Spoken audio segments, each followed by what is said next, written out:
नमस्कार, मी पंजाब डक. राज्यात सांगायचं झालं तर आता आजपासून ते 17 ऑगस्टच्या दरम्यान राज्यामध्ये विदर्भामध्ये चांगला पाऊस पडणार आहे.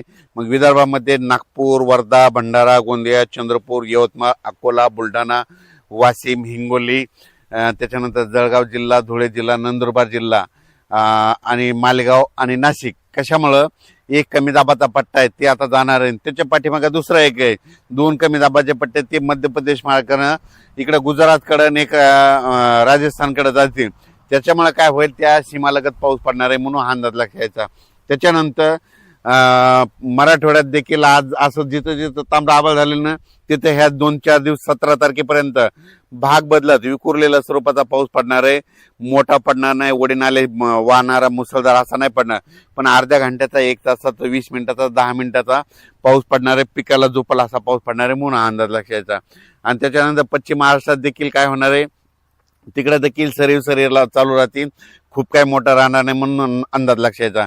कोकण पट्टीत तर मात्र कोकण पट्टी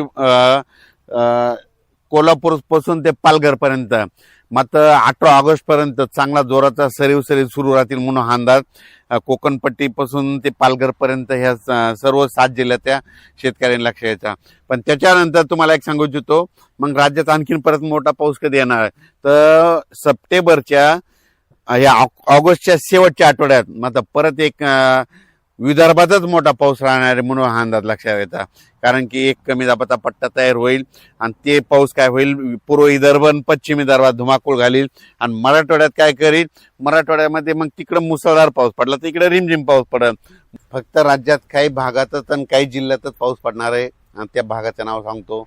राज्यामध्ये फक्त ह्या 17 ऑगस्ट पर्यंत नागपूर, भंडारा, गोंदिया, चंद्रपूर, यवतमाळ, अमरावती, अकोला, बुलढाणा, त्याच्यानंतर जळगाव, धुळे, नंदुरबार आणि मालेगाव ह्या पट्ट्यामध्ये काय होणार आहे, 2 कमी दाबाचे पट्टे आहेत. आता एक चाललाय आणि परत त्याच्या पाठीमागे आणखीन एक कमी दाबाचा पट्टा आहे. ते मध्य प्रदेशकडे जात असल्यामुळं त्याच्यामुळे ते सीमालगत त्या जे जिल्हे आहेत त्याच्यामुळे त्या भागामध्ये जे महाराष्ट्राचे सीमालगतचे जिल्हे आहेत मग त्या जिल्ह्यामध्ये काय होणार आहे, 17-18 ऑगस्ट पर्यंत तिकडल्या पट्ट्यामध्ये मात्र ते पाऊस जोराचा पडणार आहे, शेतात पाणी साचणारा पडणार आहे म्हणून हा अंदाज लक्षात यायचा.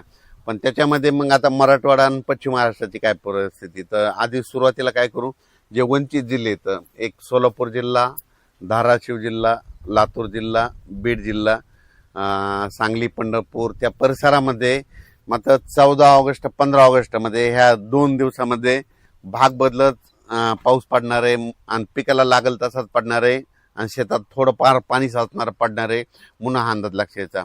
मुसळधार काही पाऊस पडणार नाही म्हणून हा त्यांनी अंदाज देखील लक्षात यायचा. पण त्यांच्याकडे म्हणजे पिकाला जीवदान ठरणारा पाऊस असा लातूर, बीड, धाराशिव, सोलापूर, पंढरपूर, अकोला, अक्कलकोट, मंगळवेढा, आटपाडी, सांगोला ह्या परिसरामध्ये काय होणार आहे, म्हणजे ह्या 13, 14, 15 ऑगस्टच्या दरम्यान तिकडे दररोज वेगवेगळ्या भागात पाऊस पडणार आहे, सर्वदूर काही पडणार नाही म्हणून अंदाज लक्षात यायचा. त्याच्यानंतर हा पाऊस काही काही ठिकाणी 1 तासाचा, कुठं अर्ध्या तासाचा, 22 मिनिटाचा, 10 मिनिटाचा, 5 मिनिटाचा असाच असणार आहे म्हणून हा अंदाज लक्षात यायचा. पण त्याच्यानंतर राज्यात मात्र परतीचा पाऊस धुमाकूळ घालणार आहे म्हणून हा अंदाज सोलापूर जिल्हा, लातूर जिल्हा, बीड जिल्हा, जालना, संभाजीनगर, अहिल्यानगर, सांगली, कोल्हापूर, सातारा, मानखटाव, म्हणजे मानखटावकडं तिकडं दुष्काळजन परिस्थिती आहे. म्हणजे काही तालुके असे आहेत की तिकडं पाऊस कमी पडतो, तिकडं मात्र परतीचा पाऊस पडणार आहे म्हणून हा अंदाज त्या शेतकऱ्यांनी लक्षात घ्यायचा. त्याच्यानंतर पुणे, मुंबई, इगतपुरी, संगमनेर, अकोले, नाशिक, दिंडोरी ह्या परिसरामध्ये सरी चालू राहतील आणखीन जवळपास 17 ऑगस्टपर्यंत म्हणून हा अंदाज लक्षात यायचा. आणि त्याच्यानंतर मुंबईला देखील सरी येत राहतील म्हणून मुंबईकरांनी देखील अंदाज लक्षात यायचा.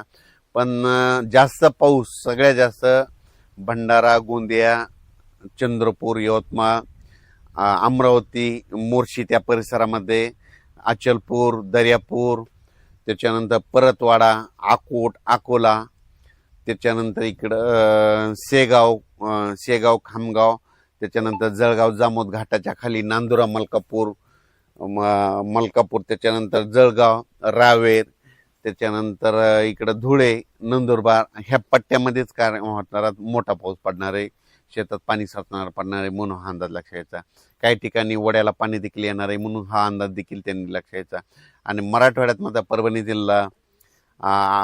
जिल्हा, बीड जिल्हा, लातूर जिल्हा, धाराशिव जिल्हा, नांदेड, हिंगोली, वाशिम ह्या परिसरामध्ये आज देखील 13 ऑगस्टला दुपारनंतर विखुरलेल्या स्वरूपाचा संध्याकाळी पाऊस पडणार आहे म्हणून हा अंदाज लक्षात घ्यायचा.